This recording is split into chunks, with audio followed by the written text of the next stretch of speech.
ఏంటిది? సిటీ బస్సులు 2800 తిరుగుతుంటే పొల్యూషన్ అవుతుంది కాబట్టి ఎలక్ట్రిక్ బస్సులు ఇన్వాల్వ్ చేస్తామని చెప్తున్నారు. ఓకే, సంతోషం, ఎలక్ట్రిక్ బస్సులు పెడుతున్నారు. కానీ గమ్మత్ ఏంటంటే ఆ ఎలక్ట్రిక్ బస్సులను ప్రభుత్వం కొంటలేదు, కేవలం అద్దెకు తీసుకుంటుంది. అద్దెకు తీసుకునే ఈ బస్సులకు వాళ్ళ కిలోమీటర్కి ఇంత అని చెప్పి యాజమాన్యాలకు డబ్బులు చెల్లిస్తున్నారు.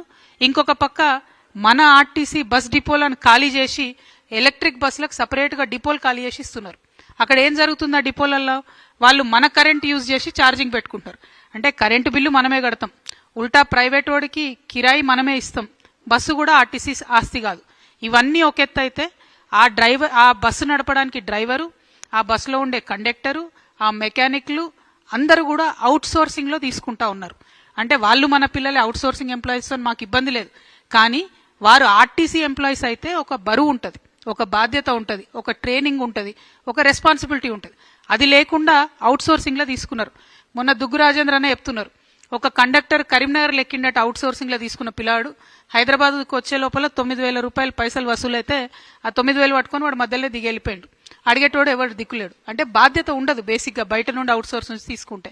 వాళ్ళు ఆర్టీసీ ఎంప్లాయీస్ అయితే బాధ్యత ఉంటుంది. ఈ విషయాలు మరి రవాణా శాఖ మంత్రి పొన్నం ప్రభాకర్ గారికి నేను ప్రత్యేకించి గుర్తు చేస్తా ఉన్నా. ఎందుకంటే అసెంబ్లీ జరిగేటప్పుడు మా అన్న వాళ్ళందరూ పోతే ఆయన ఒక ఉచిత సలహా ఇచ్చిండట పొన్నం ప్రభాకర్ గారు, మంత్రులందరినీ కలవండాయా మీరు అన్నట. మరి అందరు మంత్రులు కలిస్తే ట్రాన్స్పోర్ట్ శాఖ మంత్రి తమరి దగ్గర ఎందుకు పొన్నమన్నా?